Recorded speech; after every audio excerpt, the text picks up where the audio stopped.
Blood and Marble. Learn Spanish with the History of Rome. A podcast for learning Spanish through the incredible rise and fall of the Roman Empire. Welcome back to Blood and Marble. Learn Spanish with the History of Rome. In our story so far, we have seen how Rome survived civil unrest, political upheaval, and near disaster. It had struggled against external enemies and internal divisions alike. But despite these challenges, Rome had emerged stronger, more disciplined, and more ambitious than ever. Still, it was not yet the dominant power of central Italy. It was a growing city-state, eager to expand, but surrounded by rivals who had no intention of stepping aside. If Rome wanted to keep growing, it had to fight for its future, and in its path stood Veii. For centuries, the wealthy Etruscan city had been both a rival and a threat. Its power challenged Rome's influence. Its strength blocked Rome's expansion. The two cities had clashed before, but never decisively. That was about to change. And this time, it would not settle for another uneasy truce or shifting border. This time, Rome would not leave until Veii was destroyed. However, for Rome, this will be no easy conflict. A war that begins with the expectation of a swift, decisive Roman victory will soon turn into a brutal, unprecedented siege that will drag on for nearly a decade. It will test Rome's endurance like never before. If you are new to the podcast, remember, don't worry if you can't follow every word. Enjoy the story, immerse yourself in the history, and you'll find your Spanish improving without even realizing it. Let's begin today's story at the end. Deep underground, in a dark tunnel beneath the city of Veii, as Rome prepares to strike the final blow. Un ataque desde abajo. Oscuridad. Silencio. Solo el sonido de respiraciones agitadas y el goteo del agua sobre la piedra. Debajo de la gran ciudad de Veyes, en un túnel estrecho y oscuro, un grupo de soldados romanos avanzaba lentamente. Habían pasado meses cavando, usando sus manos y herramientas para abrir un camino bajo las murallas de la ciudad. Ahora estaban listos. La guerra había durado años, pero esa noche todo terminaría. Arriba, en las murallas, los soldados de Veyes no sospechaban nada. Creían que la batalla seguía afuera, donde los romanos intentaban derribar las puertas con fuerza y subir las murallas con escalas. Pero este ataque era una distracción. El verdadero peligro venía de abajo. De repente, el primer soldado romano llegó al final del túnel. Tocó la piedra con su mano. Era el suelo del templo de Juno, el corazón sagrado de Veyes. Con un golpe fuerte, abrió un agujero y vio la luz. La invasión había comenzado. Por años, Roma había intentado conquistar Veyes sin éxito. Habían usado sus ejércitos, habían construido campamentos, habían rodeado la ciudad. Pero Veyes resistía. Hasta que los romanos cambiaron su estrategia. Hasta que decidieron hacer algo completamente nuevo. ¿Cómo una ciudad que había resistido durante tanto tiempo cayó en un solo día? ¿Cómo Roma, una república todavía joven y con conflictos internos, logró mantener un asedio de casi 10 años? ¿Y cómo esta guerra cambió para siempre la manera en que Roma hacía la guerra? Hoy contamos la historia de la conquista de Veyes, el día en que Roma dejó de ser solo una ciudad y comenzó su camino hacia el dominio de toda Italia. Dos ciudades, un destino. Roma y Veyes, dos ciudades separadas por solo 10 millas, pero unidas por una historia de conflicto. Las dos ciudades estaban frente a frente, en lados opuestos del río Tíber. Roma, en la orilla oriental, Veyes, en la occidental. Entre ellas, pasaban rutas comerciales clave y puentes naturales sobre el río, esenciales para el control del comercio y los movimientos militares. Quien dominara el Tíber, domina la región. Pero el conflicto entre Roma y Veyes no era nuevo. Durante generaciones habían chocado en pequeñas guerras y enfrentamientos por tierras. A veces, Roma ganaba terreno. Otras veces, los etruscos lo recuperaban. Las fronteras entre las dos ciudades eran inestables, siempre en disputa. Velles no era cualquier enemigo. Era la ciudad más poderosa de la civilización etrusca, más grande y más rica que Roma, con templos majestuosos y murallas imponentes. Su influencia no solo era militar, sino también cultural. Los romanos habían aprendido mucho de los etruscos, la arquitectura, el arte y las ceremonias religiosas. Pero esta guerra no era solo por prestigio o venganza, era una cuestión de supervivencia. Roma estaba creciendo. Su población aumentaba y necesitaba más tierras para cultivar, más recursos para alimentar a sus ciudadanos y más espacio para expandirse. Al norte, las fértiles tierras de Etruria ofrecían riqueza y oportunidades. Pero había un problema. Velles estaba en el camino. Roma no podía seguir creciendo sin eliminar este obstáculo. La última tregua entre Roma y Velles había expirado. Durante 20 años, las dos ciudades habían mantenido una paz frágil, pero ahora los etruscos habían vuelto a atacar. Sus guerreros cruzaban la frontera, saqueaban pueblos y robaban cosechas. Roma había tenido suficiente. Esta vez no quería solo detener las incursiones y firmar un nuevo tratado. Quería más. Quería conquistar Velles, absorber su territorio y destruir para siempre a su mayor rival. Era una decisión sin precedentes. Nunca antes Roma había intentado tomar una ciudad tan grande y poderosa. El Senado recomendó la guerra. Se reclutó un ejército de ciudadanos, se reunieron provisiones y se eligieron 6 tribunos militares con poder consular. No 2, como era costumbre, sino 6. Era una señal de que esta guerra sería diferente, más grande y más difícil que cualquier otra antes. Cuando llegó el momento adecuado, los soldados estaban listos y los dioses eran propicios. Roma marchó hacia Velles, convencida de que, con un ataque fuerte y la voluntad divina, la ciudad finalmente caería. Pero la realidad sería muy distinta. Lo que debía ser una campaña dura pero rápida, se convirtió en un conflicto largo y brutal, una guerra que duraría casi 10 años. Una guerra de asedio. Desde el inicio, Roma usó las mismas tácticas que siempre utilizaba. Cada primavera, después de trabajar en los campos y plantar las semillas, el ejército romano marchaba hacia Velles. Como en otras campañas, atacaban los campos y quemaban las cosechas. Enviaban soldados para saquear aldeas cercanas y trataban de atraer a los vellenses a una batalla en campo abierto. Pero los vellenses no salían. Velles no era una ciudad fácil de conquistar. Estaba construida sobre una colina alta, con murallas fuertes que la hacían casi impenetrable. Desde esa posición elevada, sus defensores podían ver todos los movimientos del enemigo y lanzar proyectiles contra los romanos antes de que llegaran a las puertas.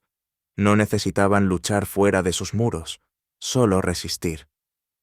Los romanos intentaron de todo para conquistar la ciudad.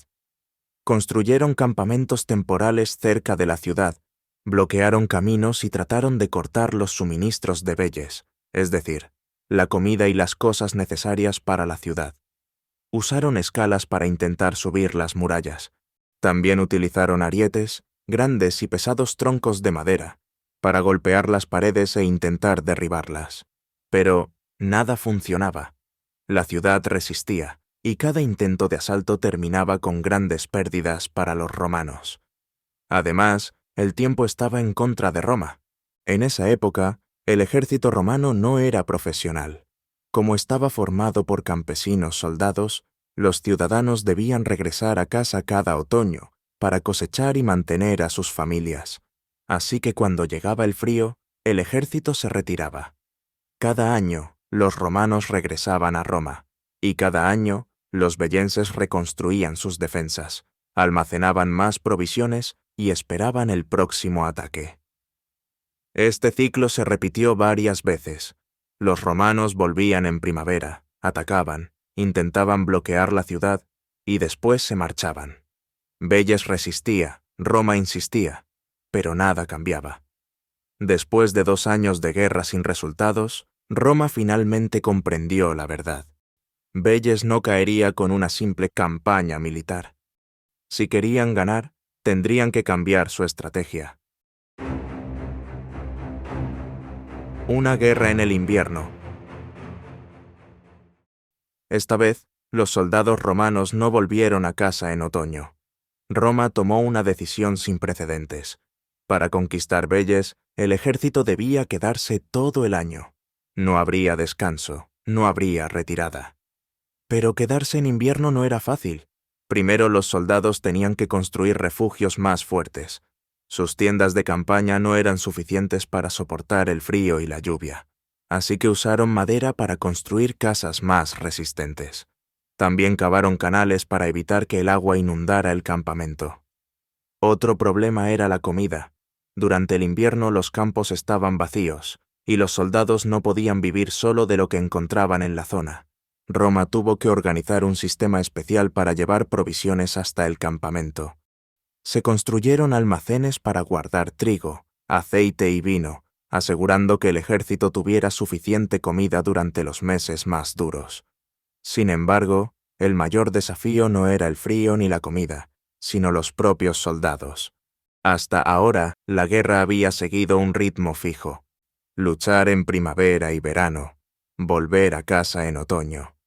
Pero ahora, los hombres no podían regresar a sus tierras. Sus familias y granjas quedaban solas. Esto generó preocupación y descontento. Para resolverlo, Roma hizo algo nunca antes visto. Empezó a pagar un sueldo a los soldados. Este pago, llamado stipendium, compensaba a los ciudadanos soldados por el tiempo lejos de sus tierras. Para financiarlo, el Senado creó un nuevo impuesto que los ciudadanos más ricos debían pagar. Al principio, hubo protestas. Muchos soldados temían por sus familias. Algunos senadores se oponían a la idea de un ejército pagado. Incluso había quienes decían que luchar en invierno iba contra la voluntad de los dioses. Pero poco a poco, todo cambió. Los soldados se adaptaron a la vida en el campamento. Mejoraron sus refugios, crearon turnos de guardia más organizados y entrenaron juntos durante los meses de frío. Vivir y luchar lado a lado fortaleció su disciplina y su lealtad.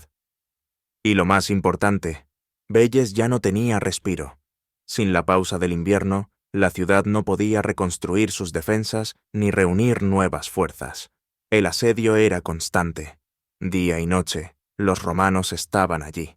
Observaban, aprendían, esperaban el momento perfecto para atacar.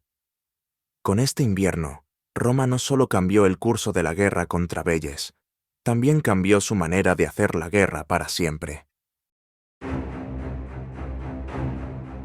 Un asedio sin fin. Los romanos tomaron una decisión radical: quedarse en invierno y mantener la presión sobre Veyes. Pero la ciudad seguía en pie. Año tras año, la guerra continuaba, y lo que al principio había parecido una estrategia decisiva, pronto se convirtió en un conflicto largo y difícil. Veyes no estaba sola. Viendo que los romanos no se retiraban, otras ciudades etruscas comenzaron a reaccionar. Capena y Faleri, 2 poderosos aliados de Veyes, decidieron intervenir. Sus ejércitos atacaban los campamentos romanos desde el exterior, mientras los veyenses seguían resistiendo dentro de sus murallas. Ahora, Roma no solo tenía que mantener el asedio, sino también defenderse de estos nuevos enemigos. Para protegerse, los romanos construyeron una nueva línea de fortificaciones alrededor de su campamento. No solo querían encerrar a Veyes, sino también defenderse de los ataques que llegaban desde afuera. Ahora, los soldados romanos estaban atrapados entre 2 frentes, un enemigo dentro y otro fuera. Las batallas eran constantes. De día y de noche, pequeños grupos de soldados de Veyes salían de la ciudad para atacar a los romanos por sorpresa. A veces, los aliados de Veyes intentaban romper el bloqueo desde el exterior. Cada vez que Roma creía que estaba ganando terreno, un nuevo ataque los hacía retroceder. A pesar del esfuerzo romano, Velles no caía. Sus murallas seguían resistiendo y sus defensores no se rendían. Parecía que la ciudad encontraba siempre una forma de sobrevivir. Algunos rumores decían que había túneles secretos por donde llegaban provisiones. Otros creían que los dioses protegían a Velles y que ningún ejército humano podría tomar la ciudad. Mientras tanto, en Roma, la paciencia se estaba agotando. El asedio de Velles duraba ya muchos años, y la gente empezaba a preguntarse si valía la pena seguir luchando. La guerra costaba mucho dinero y recursos. Cada año, Roma debía pagar a sus soldados, mantener el suministro de alimentos y reforzar sus defensas. Y todo esto sin obtener una victoria clara. Pero el problema no era solo económico. También había dificultades dentro del ejército. Cada año, Roma elegía nuevos comandantes, como era la tradición. Pero esto significaba que la estrategia cambiaba constantemente. Un líder tomaba una decisión, y al año siguiente, otro líder tenía una idea diferente. No había continuidad, no había un plan claro. En el Senado, las discusiones eran intensas.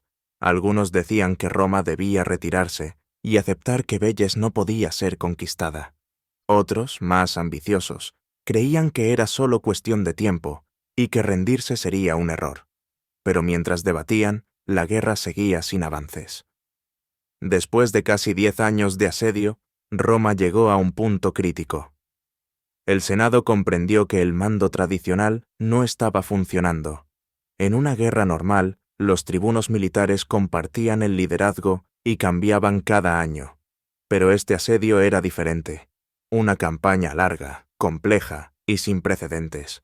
La falta de continuidad y de una estrategia unificada había permitido que Velles resistiera por tanto tiempo.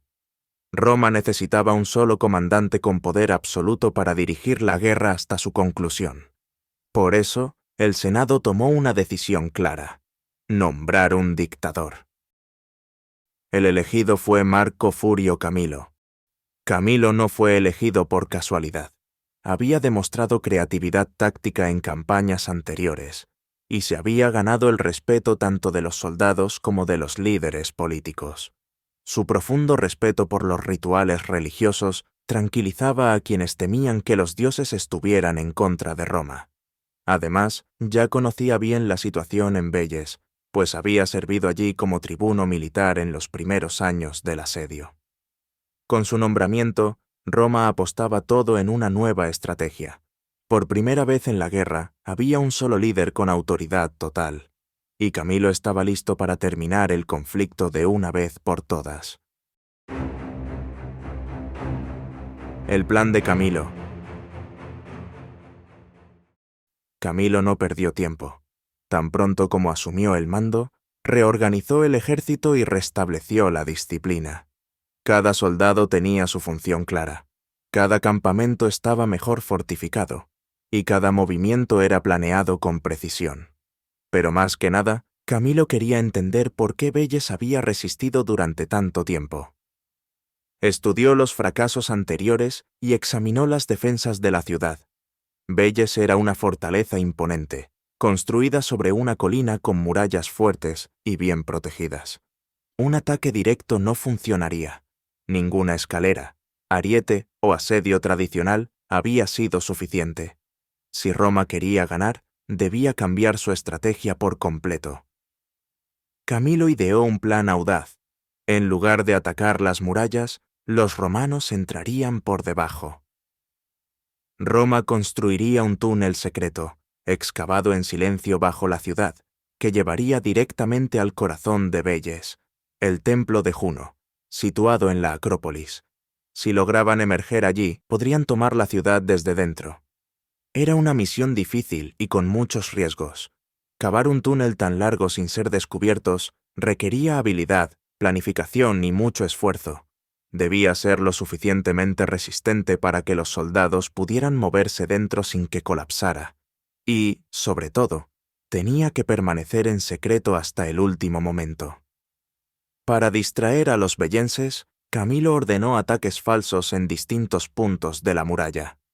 Pequeños grupos de soldados simulaban intentos de asalto, probaban la resistencia de los defensores y los mantenían en constante alerta. Mientras tanto, en lo más profundo de la tierra, los romanos cavaban, avanzando poco a poco hacia la ciudad. Finalmente, tras meses de excavación, el túnel quedó listo, y Roma se preparó para su asalto final y devastador. Siguiendo el plan de Camilo, el ataque comenzó con una gran ofensiva en la superficie. Desde varios puntos, los soldados romanos cargaron contra las murallas de Velles con arietes y escalas. Los defensores corrieron a sus posiciones, preparándose para una lucha desesperada. Pero este ataque era solo una distracción. En ese mismo momento, dentro de la ciudad, el suelo del templo de Juno se rompió. Desde la oscuridad del túnel, soldados de élite romanos emergieron dentro de la Acrópolis. Los defensores, sorprendidos y desorientados, no pudieron reaccionar a tiempo. En pocos minutos, los romanos tomaron el templo y avanzaron por las calles de la ciudad. Corrieron hasta la puerta principal, la abrieron desde dentro y dejaron entrar al resto del ejército romano. Lo que siguió fue una lucha feroz. Por años, Velles había resistido el asedio, pero ahora el enemigo estaba dentro. Las calles se convirtieron en campos de batalla, las casas en fortalezas improvisadas. Los vellentes pelearon con desesperación, pero estaban rodeados. Sus murallas ya no servían de nada. Roma había logrado lo imposible. Después de una década de guerra, Velles había caído. La caída de Velles. Después de 10 años de guerra, Roma había logrado lo imposible. Velles, su rival más poderoso, había caído. La ciudad fue completamente tomada, y su población enfrentó un destino brutal. Muchos hombres fueron ejecutados, mientras que mujeres y niños fueron vendidos como esclavos. Los templos y casas fueron saqueados, y la riqueza de Velles pasó a manos romanas. Uno de los momentos más simbólicos fue el traslado de la estatua del templo de Juno a Roma. Para los romanos, este acto no solo representaba la victoria militar, sino también que incluso los dioses habían abandonado Velles y habían elegido a Roma. Pero la conquista no solo significó riqueza, también dobló el territorio de Roma. Las vastas tierras de Velles fueron anexadas por completo, dando a la ciudad más recursos, más tierras para los ciudadanos y una nueva presencia en Etruria. Camilo, el hombre que había traído la victoria, regresó a Roma como un héroe. Se preparó para su triunfo, la celebración más grande que un general podía recibir. Pero incluso en su momento de gloria, surgieron problemas. Camilo entró en Roma en un carro tirado por caballos blancos. Para los romanos, esto era un problema. Un carro con caballos blancos era especial, reservado para Júpiter, el rey de los dioses. Los romanos tenían miedo de cualquier líder que pareciera un rey. En el episodio anterior, vimos cómo Espurio Malio, un rico plebeyo, fue asesinado porque creían que quería ser rey. Pero eso no fue todo. Camilo prometió dar parte de las riquezas de Velles a Apolo, pero lo dijo después de que los soldados ya habían tomado su botín. Para cumplir la promesa, el Senado pidió a los ciudadanos que devolvieran parte de su riqueza, lo que causó mucho descontento. Además, Camilo se opuso a repartir las tierras de Velles entre los plebeyos, lo que aumentó aún más su impopularidad. La tensión creció, y lo acusaron de quedarse con parte del tesoro. Al final, para evitar un juicio, el héroe de guerra decidió exiliarse voluntariamente y dejó Roma. La historia de Camilo no terminaría allí.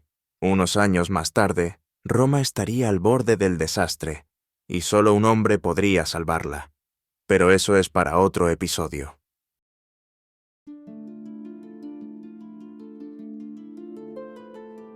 La caída de Velles fue un punto de inflexión en la historia de Roma.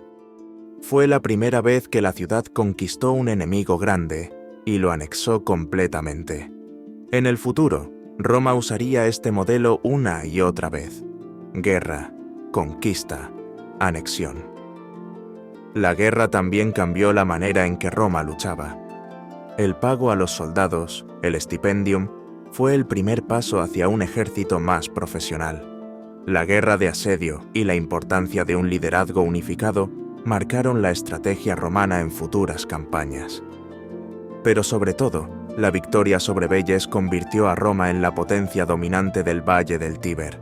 Con más tierras, más riquezas y más poder, ahora la ciudad estaba lista para enfrentar nuevos desafíos. Sin embargo, este crecimiento traería consigo nuevos enemigos. Roma se había hecho fuerte, y otros pueblos lo estaban notando. Muy pronto, un gran peligro llegaría desde el norte. Eran los galos, un pueblo guerrero que avanzaba con furia. No solo querían invadir la ciudad, estaban a punto de darle a Roma la peor derrota de su historia. Nos vemos en el próximo episodio. You can find the transcripts for today's episode at absorbedinlanguage.com. See you next time.